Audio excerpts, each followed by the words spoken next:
Okay, so this is kind of a little introduction to another project I got going on. This is this introduction to basically my new project, or a project that's ongoing that just keeps changing. It's Wraith based, kinda. So it'll be Wraith axle based. I'm using a Wraith skid with these cool risers I got. I don't even remember where. But I am going to go a little bit, I don't know, I guess new style. I'm using a this is a hammer transfer case from RC4 Drive. I'm gonna slap that right in the middle there, and then I am gonna mount an axial trans, probably something along the lines of here-ish, something, I don't know yet. I don't have my chassis yet, it's still in the mail. Hopefully I can use it, because after I bought it, I saw on Facebook somebody was bringing up some good points about width and stuff, so we'll figure it out. I've got a body coming, so once that gets here, we'll kind of go on this little journey together as far as putting this together and making something super cool. I know they don't look as scale. There's just something about trying to be scale with a big 2.2 tire with big power, kind of building something that would cost you a whole lot of money in real life that I'll never build, but I can get it for a 20th of the price in scale. So, and hopefully you guys like it too, and you'll watch things and stuff. So now I'm gonna put you on a time lapse and we'll get some stuff done.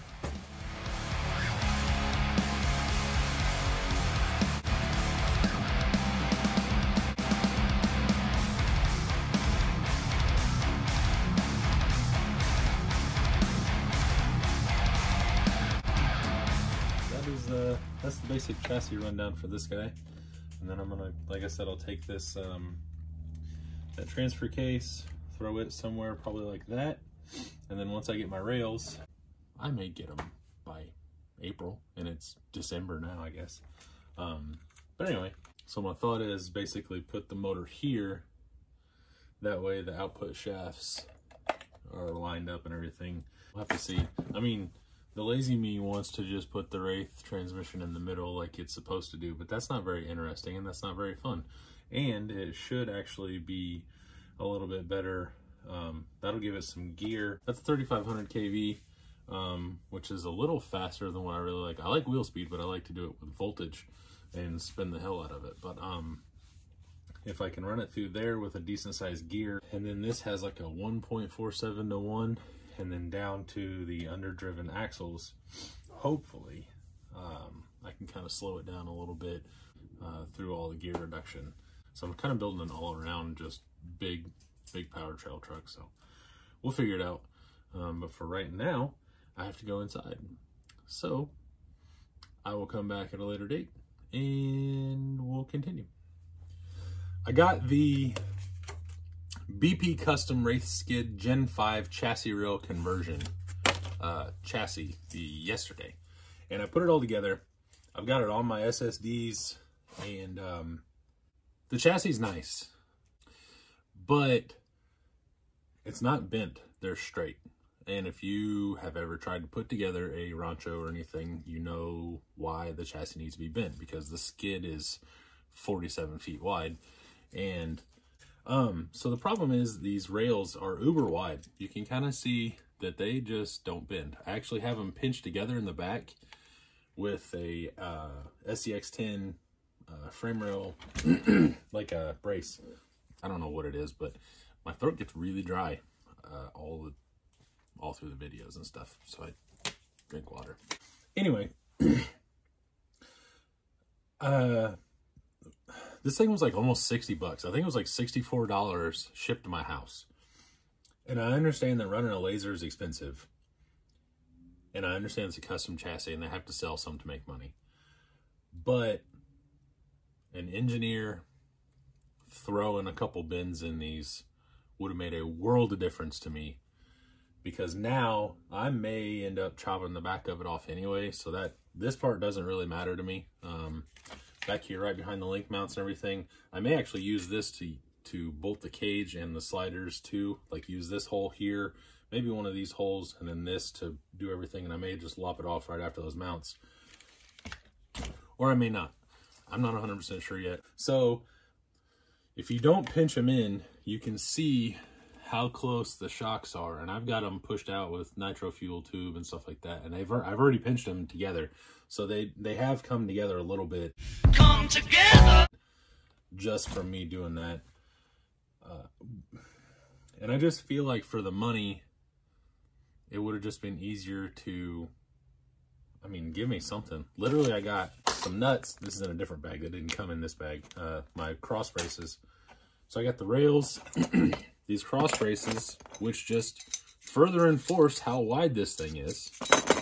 This battery tray that's made out of, I mean, that's not really that heavy, but it is steel. I probably won't use that. Then the rails. So like, if you'd have just taken all this stuff and just made this an extra $15 or whatever, and then bent the rails for me, I would have been happier. Now I'm thinking, and as I put these things out, I'm thinking, can I do this? Probably. I can figure this out. And I can weld, I can braze, I can do all this stuff. I can't solder to save my life. So there's that. I can figure it out.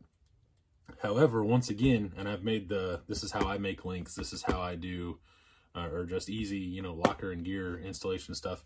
You know, I think about kids that are, you know, let's say 13 to 16, 17, whatever, that don't really have their first job or just have a first job and they're working at, you know, a fast food place and they only make minimum wage. Okay, well, if they just paid $65 for this chassis and then it hits everywhere, the shocks rub, they're going to be upset. And like but it's just for the money. I don't know. I expected it to be bent and you can bend it, whatever, but I don't know. Their Facebook does say, oh, well, it's for, I forget how they word it, but basically it's for advanced builders and yada, yada, yada. So they're just giving you a flat pair of rails and saying, figure it out, which, okay, whatever. But I'm not insanely happy with it. I'm going to fix it, but I would assume that there are other people out there that if they bought this, they would be upset about it, you know, especially if you only make, you know, minimum wage. Hell, you're making what? I think minimum wage here is like $8, something like that. You're making $64 a day. You work 5 days a week. And then after you take taxes, and then you're going to spend a huge, I mean, at least a quarter of your check on this and then get it and realize it doesn't work. I'd be pretty upset. So whatever. That's just kind of my view on it. Just kind of wanted to show you how everything all went together. So if you do buy one of these, just know that you're going to have to figure some stuff out. It's literally just a pair of rails. I'm not insanely happy with it. So I shouldn't say it. I shouldn't say that I'm not insanely happy with it. It just, I expected more. That's what that's the problem. I expected more. And what I got, I feel like I definitely overpaid for the work I'm going to have to put in it and how well it works, which by that I mean how well it doesn't work, basically.